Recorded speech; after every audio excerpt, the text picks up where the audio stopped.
बोल शंकर भगवान की जय, बोल हर हर महादेव की जय। नंदी कैसी महिमा, नंदी केश्वर लिंग की महिमा बड़ी अपार, पाप कर्म नाशक महाप्रकटे शिव संसार। सूची बोले है ऋषियों, कालंजर पर्वत पर श्री नीलकंठेश्वर नामक भक्त जनों का कल्याण करने वाला शिवलिंग है। वहाँ एक सुंदर कुंड है, उस कुंड में जो भी मनुष्य स्नान करता है उसके संपूर्ण पाप नष्ट हो जाते हैं, मुक्ति तो उसके अधीन हो जाती है। रेवा नदी के किनारे पर सदाशिव के शंकर लिंग है, जिनके दर्शन ही अमोद फल देने वाले हैं। रेवा नदी भी तो केवल विनाशनी ही है। फिर भी है ऋषियों, श्री शंकर जी के लिंगों की महिमा नाम अनंत है, उसमें मुख्य मुख्य लिंगों का नाम है महिमा। मैं आपको सुनाता हूँ, आप ध्यान पूर्वक सुने। वह एक आतेश्वर नाम का ज्योतिर्लिंग है जो सभी पापों का नाश कर देता है, और वहाँ पर परमेश्वर और सिद्धेश्वर नाम के दो लिंग और विद्वान है। इसी प्रकार रेवा के तट पर रामेश्वर, कुमारेश्वर, पुंडीकेश्वर और मंडपेश्वर नामक और लिंग विद्वान है। रेवा के तट पर तीक्षेश्वर नामक शिवलिंग भी है, जिनके दर्शन मात्र से जीवों के असंख्य पाप नष्ट हो जाते हैं। इसी प्रकार नर्मदा के किनारे धुंधेश्वर, शैलेश्वर, कुंभेश्वर, सोमेश्वर, नीलकंठेश्वर, मंगलेश्वर आदि आदि बहुत से शिवलिंग है। नंदिकेश्वर महादेव जी तो करोड़ों हत्याओं का नाश करके सब कामनाओं को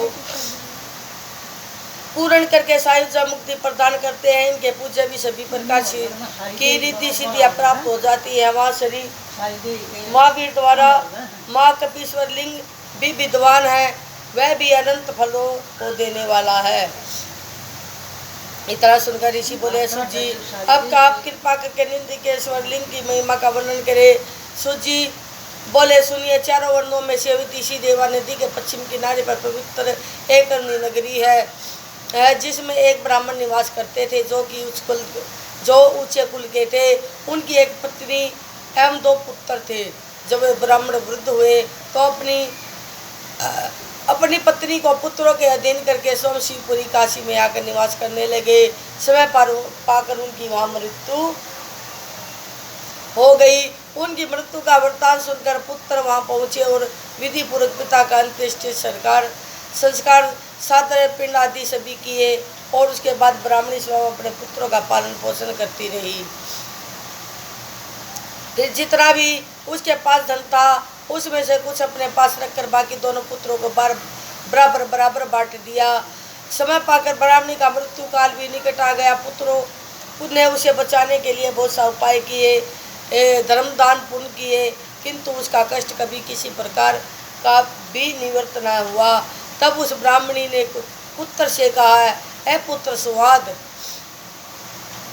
मैंने तुम्हारे पिता की तरह काशी में प्राण छोड़ने का विचार किया हुआ था, किंतु ऐसा न हो सका। अब मेरे मरने के बाद मेरे पिंड श्राद्ध आदि को काशी में करना और मेरी स्त्रियां भी काशी में ले जाकर श्री गंगा जी में प्रवाहित करना। तब सुवाद नामक पुत्र ने विश्वास दिलाते हुए माता से कहा, ऐ माता जी, आप निश्चित रहो, सभी बातें आपकी इच्छा अनुसार होगी। इतना कहकर माता के लिए भीतर जल लेने गई। इतने में उस ब्राह्मणी ने शिव ध्यान करते करते अपने प्राण त्याग दिए। उसके बाद यह देखकर दोनों पुत्र रोने लगे। कुटुंबी तथा सब पड़ोसी आ गए, अपनी माता का दाह संस्कार किया।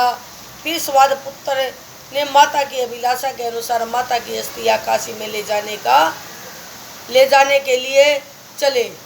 कुछ दूर तक उसे छोटा भाई छोड़ने गया, फिर वापिस लौट आया। स्वाद अकेला ही काशी को चला गया। उस दिन उसने 20 योजन का मार्ग तय किया। जब सूर्य नारायण अस्त होने लगा तब किसी श्रेष्ठ ब्राह्मण के घर में जाकर उसने रात्रि गुजारी। प्रातःकाल हुआ। वह थका मांदा तो था ही, नित्य के कर्मों से निवृत्त होकर विधि पूर्वक शिव पूजन करके अपने अनुचर के साथ वह दिन वहीं गुजारा। जब रात्रि काल हुआ तो उसे एक अद्भुत सी बात दिखाई दी। बोल शंकर भगवान की जय। छठवां अध्याय, नंदिकेश्वर शिव पूजन द्वारा ब्रह्माणी की सदगति। ब्रह्माणी सदगति ले ही नंदी केश घर धर दयान, गाय अरुदिज श्रेष्ठ का सरल सरस आख्यान। सूत जी बोले, ऋषियों, उस घर का स्वामी ब्राह्मण उस रात को शाम के समय जब घर से बाहर आया तो आज की गाय की धार निकाली। तब वह स्त्री से बोला, दूध का बर्तन लाओ और उसे खूंटे से बछड़ा खोलो। यह सुनते ही पत्नी ने पति को दूध धोने का पत्र दिया और बछड़ा खोलकर गाय के पास ले आई। कहीं बछड़ा अधिक दूध न पी जाए, यह सोचकर बछड़े को गाय के सत्रों से हटा दिया। ऐसा होने पर बछड़ा कूदने और उछलने लगा।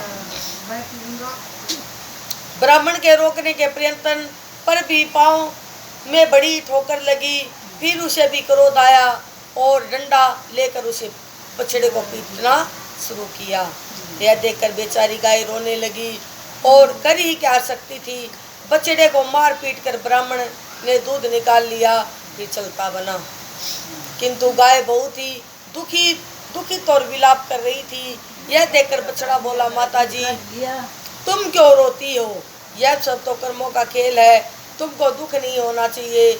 माता ने कहा, पुत्र, मैं बड़ी निर्भागी हूँ जो अपने बच्चे को दूध तक नहीं पिला सकती। देखो तुमको उस ब्राह्मण ने कितना पीटा है। मैं अभागिन देखती ही रही, कुछ भी नहीं कर सकी।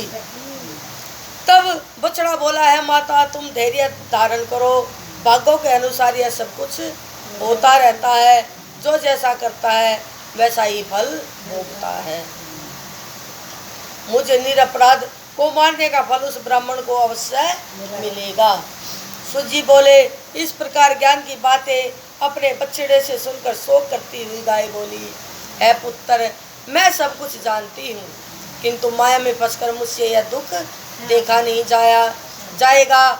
मैं तभी शांत होऊंगी जबकि इस ब्राह्मण से अपना बदला चुका लूंगी। मेरी भांति वह ब्राह्मण भी दुख भोगेगा। बछड़ा बोला, हम लोग अपने पूर्व जन्म के कर्मों से पशु बने हुए हैं और दुख पा रहे हैं। फिर भी तुम इस ब्राह्मण को मारोगी तो तुम्हें ब्रह्महत्या का पाप लगेगा। इसलिए माता जी, आप धैर्य धारण करके शुभ कर्म करो, पाप कर्म में प्रवृत्ता न होवे। यह सुनकर गाय बोली, है पुत्र, तुम ज्ञान द्वारा मुझे समझा रहे हो, यह ठीक है, किंतु गाय के सताने का भी ब्राह्मण को दंड मिलना चाहिए। मैं दुखित होकर अवश्य ही प्रातःकाल उस ब्राह्मण का नाश कर दूंगी। बाकी रही ब्रह्महत्या, उसको मिटाने का उपाय भी मैं जानती हूँ। मैं वहाँ पहुँचकर ब्रह्महत्या निवारण कर दूंगी। सूत जी बोले, यह सुनकर बछड़ा शांत हो गया। उधर सुभाष, जो अपनी माता की स्त्री काशी ले जाने वाला था, वहाँ गया और बछड़े की सभी बातें सुन रहा था। तब उसने मन में विचार किया कि प्रातःकाल मैं यह देखूंगा कि गाय किस प्रकार ब्राह्मण से बदला लेती है और कहाँ जाकर अपनी ब्रह्महत्या का पाप निवारण करती है। इसके पीछे पीछे मैं वहाँ तक चला जाऊंगा। वह स्वाद मन में ऐसा विचार कर रात को वहाँ सो गया। जब प्रातःकाल हुआ तब घर के स्वामी ने अपने पुत्र से कहा, है पुत्र, मुझे किसी आवश्यक कार्य के लिए बाहर जाना है, तू ही गाय को कई धार निकाल लेना। सूत जी बोले, यह कहकर ब्राह्मण वहाँ से चला गया। तब ब्राह्मण पुत्र से बछड़े को खूंटे से खोला, गाय धोने की तैयारी की। उस लड़के की माता भी वहाँ पहुँच गई। फिर वही कांड हुआ, यानी उस ब्राह्मण के पुत्र ने भी बछड़े को पीटा। तब तो गाय को क्रोध आ गया, दोनों सींग नीचे की ओर करके उस ब्राह्मण पुत्र की बगल में सींग मार दिए, जिससे वह बेहोश होकर पृथ्वी पर गिर पड़ा। और उसकी माता ने बहुत कोलाहल मचाया। गांव के अड़ोसी पड़ोसी सब वहाँ पहुँच गए। उस बालक का पिता भी भागता भागता वहाँ पहुँच गया और अपने पुत्र की यह दशा देखकर रोने लगा। तब क्या हो सकता था, थोड़ी देर में उस लड़के के प्राण निकल गए। तब तो बड़ा हाहाकार मच गया, सभी रोने लगे। उस गाय को डंडे से पीट कर खूंटे से खोलकर उस ब्राह्मण ने घर से निकाल दिया। गाय का बछड़ा भी पीछे पीछे गया। ब्रह्महत्या के कारण उस श्वेत वर्ण वाली गाय का रंग काला हो गया। यह देखकर सभी लोग विस्मित हो गए। वह पथिक स्वाद ब्राह्मण विस्मित होकर उसके पीछे चल दिया। धीरे धीरे वह गाय नर्मदा के तट पर पहुंची, जहाँ श्री नंदीकेश्वर महादेव विराजमान थे। गाय सीधी नर्मदा के जल में घुस गई। नर्मदा की धारा में उसने 3 गोते लगाए। उससे उसका काला रंग धुल गया और फिर सफेद रंग की हो गई। यह देख स्वाद आचार्य करने लगा कि अरे यह क्या हो गया, इसका काला रंग कहाँ गया। तब धन्य धन्य कहते हुए उसने गाय को प्रणाम किया। तब गाय जल से निकलकर पहले अपने स्थान पर गई। उसके बाद यह सब देखकर अपने सेवक के साथ स्वाद ने उसी नदी में स्नान किया। फिर अपना नित्य कर्म करके उस तीर्थ स्थान की प्रशंसा करता हुआ वह काशी की ओर चल पड़ा। मार्ग में उसे एक युवती दिखाई दी जिसने अनेकों अलंकार धारण किए हुए थे। वह मंद मंद हंसती हुई आकर बोली, है ब्राह्मण देवता, तुम अत्यंत प्रसन्न दिखाई देते हो। कहाँ से आ रहे हो और कहाँ जा रहे हो। यह सुनकर स्वाद ने अपना सारा वृत्तांत उस युवती को क्या सुनाया और कहा कि मैं अपनी माता की अस्थियां काशी में गंगा जी में पहुंचाने जा रहा हूं, क्योंकि मरते समय माता ने मुझे यही आज्ञा दी थी। इतना सुनकर वह युवती बोली, अरे ब्राह्मण देव, तुम तो बड़े भोले हो। इस तीर्थ को छोड़कर तुम कहाँ भटकने जा रहे हो। यह तीर्थ अत्यंत पवित्र है। अपनी माता की अस्थियां इसी में प्रवाहित कर दो।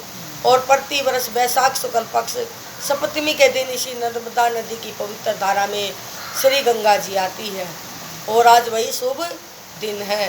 तुम देर मत करो, अपनी माता की अस्थियों को इसी में प्रभावित कर दो। तुमको अंतर जाने की कोई आवश्यकता नहीं। इसी प्रकार कहकर वह युवती देवी वहाँ से अंतर्ध्यान हो गई। तब तो प्रसन्न होकर स्वाद ब्राह्मण अपने दास के साथ उस नदी पर लौट आया और अपनी माता जी की अस्थियाँ निकाल कर श्री गंगा जी का ध्यान करके नर्मदा की पवित्र धारा में प्रभावित कर दी। उसे वहाँ एक आश्चर्य जनक दृश्य दिखाई दिया। उसने देखा कि मेरी माता दिव्य देह धारण करके जय जयकार करती हुई यह कह रही है कि यह पुत्र, तुम धन्य हो, तुमने मेरी सदगति करा दी। तुमको धन दाना की कमी न होगी, तुम्हारा वंश बढ़ेगा और सभी दीर्घायु होंगे। परमात्मा तुम्हें सदा सुखी बनाए रखेगा। ऐ ऋषियों, इस प्रकार उस माता ने अपने पुत्र को आशीर्वाद दिए। फिर वह जय जय करती हुई शिवलोक को प्राप्त हुई। उसके बाद उसका पुत्र स्वाद अपनी माता को वहाँ पहुँचाकर उसे सदगति दिलाकर अपने घर लौट आया। बोल शंकर भगवान की। 7वां अध्याय नंदीकेश्वर महिमा। गौर पाप नाशक माँ नंदीकेश जगमाही, जो नर पूजन रत रहे निज पद देते ताही। इस प्रकार कथा सुनकर ऋषि बोले, है सुत जी, अब आप यह कहिए कि प्रति वर्ष वैशाख शुक्ला सप्तमी को गंगा जी नर्मदा नदी में किस कारण आया करती है। यह चरित्र सुनाने की कृपा करे। सुत जी बोले, ऋषि सुनो, किसी ब्राह्मण की पत्नी जिसका नाम ऋषि का था, वह नर्मदा के किनारे रहा करती थी। उसका पति तो पूर्व जन्म के पापों के कारण तरुण अवस्था में ही चल बसा था। तब वह बाल विधवा हो और तो कुछ न सूझा। वह श्री नंदीकेश्वर महादेव जी की भगत हो गई। उसने पार्थिव लिंग स्थापित किया। फिर नंदीकेश्वर भगवान शिव के पूजन, ध्यान, व्रत आदि में संलग्न हो गई। इसी प्रकार कठोर तपस्या करना ही आरंभ कर दिया। उन्हीं दिनों कोई महाअसुर दुष्ट इधर उधर घूमता घामता वहाँ आ पहुँचा। वह अत्यंत बलवान तथा मायावी था। उसने उस बाल विधवा तपस्विनी को देखा। उसके रूप पर मोहित होकर उसके पास पहुँच नाना प्रकार के प्रलोभन देता हुआ उसे विषय वासना पूर्ण करने के लिए कहा। वह दुष्ट काम से अंधा हो रहा था। तब उससे रक्षा पाने हेतु उस तपस्विनी ने शिव की आराधना में और भी अधिक समय लगा दिया। उसकी तरफ देखा तक नहीं। यह देखकर वह पापी अधिक क्रोध में आ गया। उस कल्याणी को भयभीत करने के लिए अपनी माया द्वारा उसने भयानक रूप दिखाए, उसे डराया धमकाया और उसे पकड़ने के लिए दौड़ा। तब तो डर कर वह ब्राह्मण पत्नी झट शिव मूर्ति से जाकर चिपट गई। अपने धर्म की रक्षा करने के लिए आत्र होकर शिव से प्रार्थना करने लगी। भगवान शंकर का उसकी प्रार्थना से आसन डोल उठा। उसी मूर्ति में प्रकट हो गए। उनके हाथ में भयानक त्रिशूल था और उसके द्वारा उस पापी को भस्म कर दिया। तपस्विनी का संकट दूर कर दिया। तब सौम्य रूप से उस ब्राह्मणी को दर्शन देते हुए बोले, है कल्याणी, मैं तुझ पर अति प्रसन्न हूँ, मन चाहा वर मांग लो। यह सुनकर भगवान शंकर के रूप पर मुग्ध हुई। हाथ जोड़कर वह ब्राह्मणी प्रार्थना करने लगी कि यह देवादिदेव महादेव, भक्तों के रक्षक है नाथ, आपके चरणों में मेरी बार बार नमस्कार हो। है जगत के मंगल करने वाले, आप ही नहीं तो मेरा पति व्रत धर्म पर बचाया है। यदि आप मुझ पर प्रसन्न है तो इसी पार्थिव मूर्ति में आप सदा के लिए विराजमान रहे और मेरी भक्ति आप में दृढ़ रहे। यह सुनकर भगवान शंकर प्रसन्न होकर बोले, है देवी, मैं तुम्हारी अभिलाषा पूर्ण करूँगा। सूर्य बोले, उस समय आकाश में फूलों की वर्षा होने लगी, अप्सराएं नाचने लगी। ब्रह्मा आदि सभी देवता अपने अपने वाहनों पर चढ़कर वहाँ आए और शिव स्वरूप का दर्शन कर नम्रतापूर्वक प्रार्थना करने लगे। उधर पतित पावनी श्री गंगा जी भी उस सती के पास लहराती हुई आ गई। अंतत प्रसन्न होकर बोली, है कल्याणी, मैं भी प्रतिज्ञा करती हूँ कि प्रत्येक वर्ष वैशाख की शुक्ला सप्तमी के दिन मैं यहाँ आया करूँगी, क्योंकि जहाँ सदाशिव का निवास हो जाए वहाँ मेरा आगमन परम आवश्यक है। इतना सुनकर ऋषि का परम आनंदित हुई। भगवान शंकर उसी दिन से अपने पूर्ण अंगों से उस पार्थिव लिंग में निवास करने लगे। तभी से ही प्रत्येक वर्ष वैशाख शुक्ला सप्तमी के दिन वहाँ गंगा जी आने लगी। उसी दिन से यह तीर्थ नंदिकेश्वर के नाम से संसार में प्रसिद्ध हुआ है। ऋषिगण तीर्थ के पवित्र कुंड के स्नान से ब्रह्मत्यादिक जैसे घोर पाप भी नष्ट हो जाते हैं। अंत में इसे शिव पद की प्राप्ति होती है। बोल शंकर भगवान की। 8वां अध्याय महाबल शिव मातम। सिद्धेश्वर नामक महापार्थिव लिंग जगमाई काल राम शिव रूप है, कपिला नगरी माही। सूर्य बोले, ऋषियों, अब हम आपको पश्चिम दिशा के सदाशिव के पार्थिव लिंगों का वर्णन करते हैं।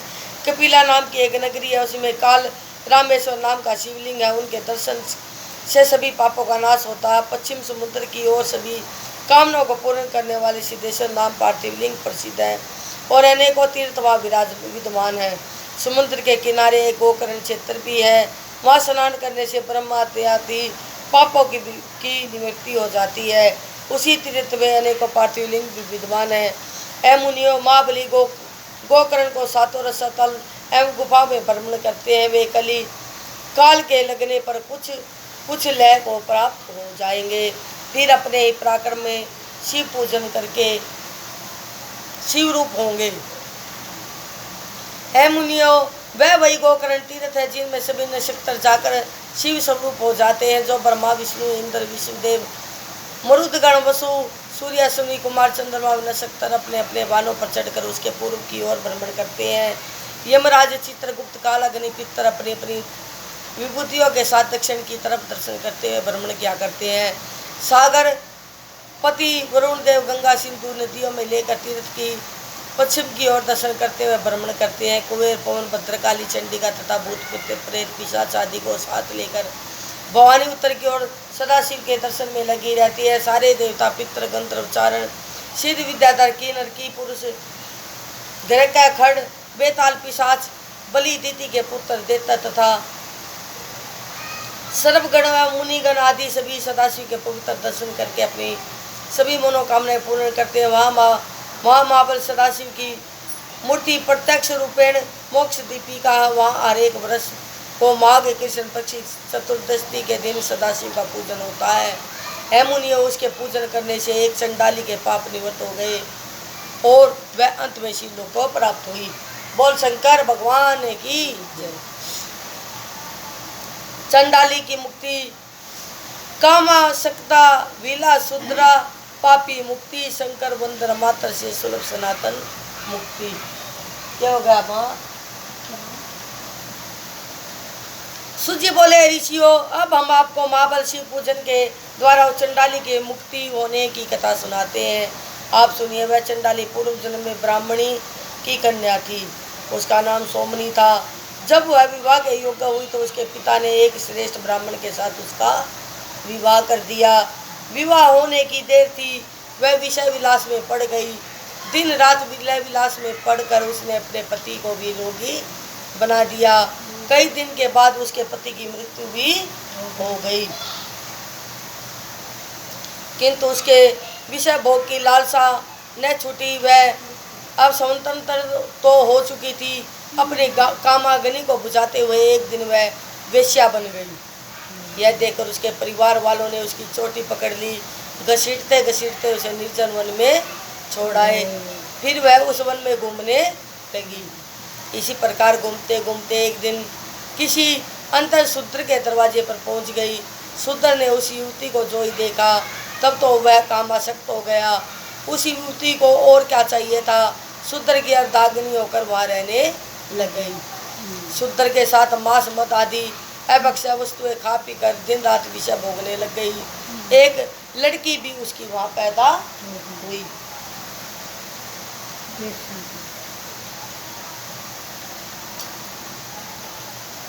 एक लड़की भी उसकी वहाँ पैदा हो गई। सूजी बोले एक दिन वह शूद्र की किसी काम से कहीं गया हुआ था। रात के समय उस शूद्रा चंडाली को मांस खाने की इच्छा हुई। तब उसे मत बांध कर लिया। अपने हाथ में नगन तलवार लेकर मेंढे को काटने के लिए बाहर निकली। उसके खिरक में गाय का बछड़ा था, मेंढा दोनों पास पास बंधे थे। रात का समय था, उसको होश नहीं था। भूल से मेंढे के स्थान पर बछड़े को काट डाला, फिर घर में उठा लाई। तब उसको बछड़े की पहचान हुई, पश्चाताप भी हुआ, किंतु मांस खाने की लालसा एवं भूख उसे एकदम सता रही थी। आगा पीछा न सोचकर उसने भून बांधकर खा गई। इसी प्रकार समय पाकर उसका मृत्यु काल भी आ पहुंचा। वह मर गई। यमदूत उसे बांधकर यमपुरी में ले गए। यमराज ने उसे गो हत्यारी समझकर नरक की अनेक यातनाएं दी। इसके बाद उसका किसी शूद्र चंडाल के घर में जन्म हुआ। दूसरा जन्म एक चंडाल के घर में हुआ। पहले जन्म ब्राह्मण की कन्या थी, दूसरे में चंडाल के घर में जन्म लिया। चंडाल के घर जन्म हुआ। उस नरकागत चंडाली को भयानक कोढ़ का रोग पैदा हो गया और वह अंधी होकर जन्मी थी।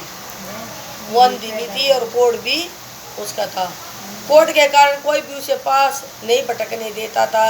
वह भूखी प्यासी होकर भटकने लगी। एक दिन उसने कुछ यात्रियों को देखा, उसके पास मांगने गई। उस समय वे आपस में सदाशिव के दर्शनों की बातचीत कर रहे थे कि माघ कृष्ण चतुर्दशी को शिव के दर्शन अवश्य करने चाहिए। अब यहाँ पहुँचकर हम दर्शन करेंगे। यह सुनकर उस चंडाली ने अपने मन में निश्चय कर लिया कि मैं भी वहाँ पहुँचकर सदाशिव को अवश्य ही दर्शन करूँगी। तब यही धारणा धरकर भीख मांगती मांगती गोकर्ण क्षेत्र के लिए चल पड़ी। एक दिन उस तीर्थ पर पहुंच गई। माँ कृष्ण चतुर्दशी की प्रतीक्षा करने लगी। उस दिन से जब एक दिन ही बाकी रह गया तो वह दिन भूखी प्यासी किसी बनिया के दरवाजे पर पहुंची। उस समय बनिया के हाथ में बैल की मंजरी थी। जो ही उसने भिखारी की आवाज़ सुनी तो ही उसकी झोली में मंजरी पटक दी।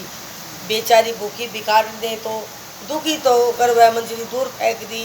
वह मंजरी पृथ्वी पर तो न गिरी, वह सीधी महाबली सदाशिव के लिंग पर जाकर गिर गई। उस मंजरी के सदाशिव के मस्तक पर लगने की देर थी तो उस चंडाली के संपूर्ण पाप नष्ट हो गए।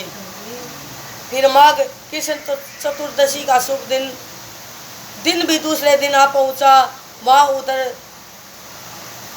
इधर उधर के देशांतरों से लोग आ गए। उस भिखारिन को भूख मांगने पर कुछ भी ना मिला। इससे उसका चतुर्दशी निराहार व्रत पूर्ण हो गया। शिवरात्रि का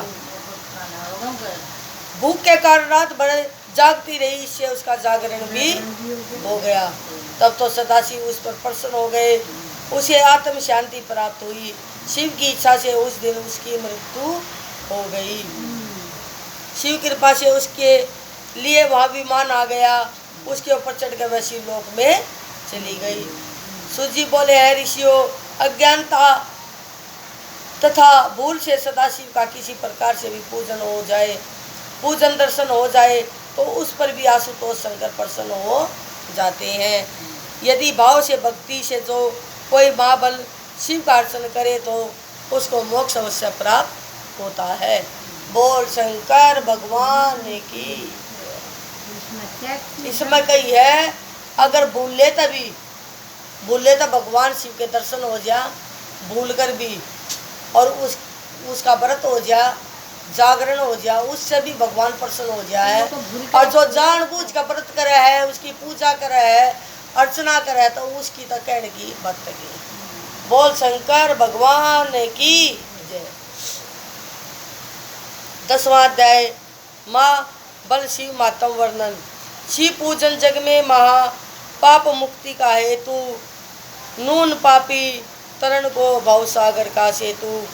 सूजी बोले, ऋषियों, मित्र से नाम का एक धनुषधारी राजा हुआ जो इच्छाकू कुल का था, जो बड़ा पुण्यात्मा था। उसका धर्मपत्नी का नाम दमयंती था। वह भी नल की धर्मपत्नी की तरह पतिव्रता धर्मपरायण थी। एक दिन वह राजा शिकार खेलने के लिए घोर वन में जा पहुंचा। सेना भी उसके साथ थी। राजा ने वहां जाकर देखा कि कमट नामक दानव महात्मा मंडित जी को व्याकुल कर रहा है। तब राजा ने क्रोध में आकर उसे बाण मार दिया। उसके छोटे भाई ने राजा से बदला लेने का निश्चय कर लिया और उपाय सोचने लगा। राजा अपने महल में लौट आए और अपने राज्य कार्य में लग गए। इधर कमट का छोटा भाई कपट वेश बनाकर नौकरी करने के लिए राजा के पास आया और बोला, है महाराज, मैं रसोई बनाना उत्तम जानता हूँ। 60 रसोई भोजन बना कर मैं आपको प्रसन्न करता रहूँगा। तब राजा ने उसे अपना रसोईया बना लिया। इसी प्रकार राजा के घर कई दिनों के बाद गुरु जयंती का पर्व आया। राजा ने उस दिन निमंत्रण गुरु वशिष्ठ को भेजा। गुरुदेव नियत समय पर राजा के घर आ पहुँच गए। तब उस कपटी ने अच्छा अवसर जानकर साग में मांस मिला दिया, साग में मांस रान दिया और वही गुरु वशिष्ठ के सम्मुख परोस दिया। गुरुदेव जान गए, अरे इसमें तो मांस है। तब क्रोध में आकर राजा से बोले, अरे पापी राजा, मुझे भी पापी बनाना चाहता है। देख तूने मुझे क्या परोस दिया, यही कि मनुष्य मांस। मैं तुम्हें श्राप देता हूँ कि तुम राक्षस हो जाओ। यह कहकर फिर विचारने लगे, अरे इसमें तो राजा का कोई दोष नहीं, यह तो इस रसोईया कपटी देवता का काम है। अस्तु यह सोचकर बोले, है राजन, इसमें तुम्हारा अपराध नहीं है। एक बात तूने विचार कर अपना रसोईया नहीं रखा, यह तो दिखता है। इसने ही यह काम किया है। मेरा दिया श्राप तो हट नहीं सकता, परंतु तू 12 वर्ष तक राक्षस रहेगा। इतना कहकर गुरुजी चले गए। श्राप के कारण राजा महात्यारा राक्षस हो गया। वन में जाकर अनेकों जीवों को मार मार कर खाने लगा।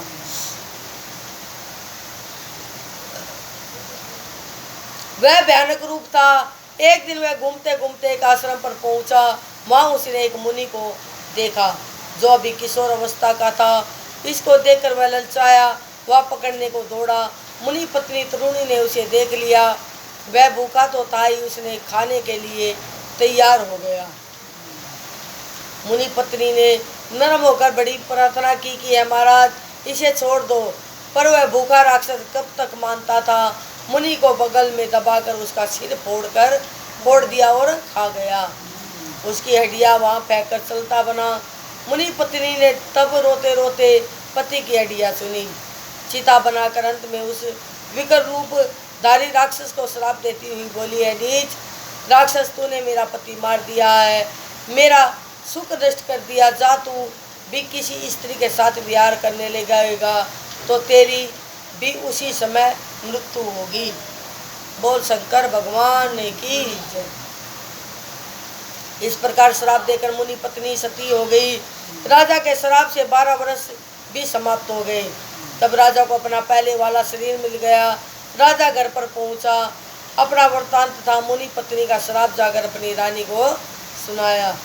यह सुनकर उसकी पत्नी रति इच्छा रखते हुए भी पति को पास न आने देती थी, किंतु इसके कोई संतान नहीं थी। राजा अत्यंत दुखी हो गया। एक दिन सभी कुछ छोड़कर राजा वन में निकल गया।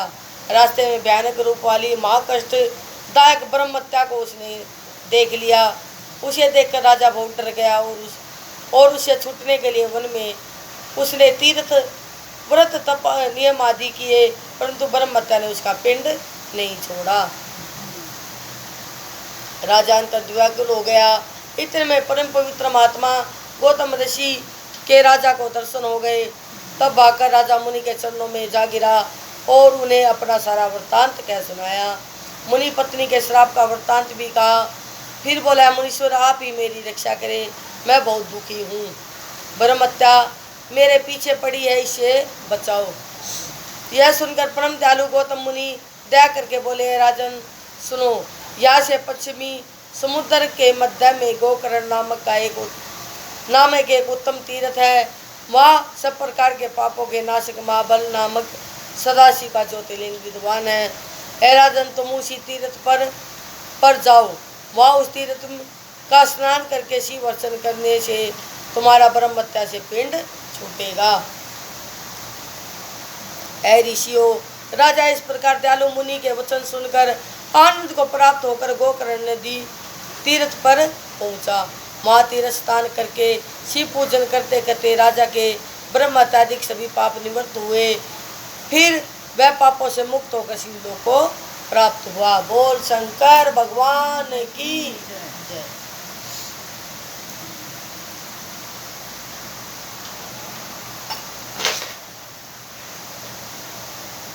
पशुपति नाथ शिवलिंग मातम। भिन्न भिन्न स्थान पर भिन्न भिन्न शिवलिंग पृथ्वी के सब ओर है शंकर ज्योति लिंग।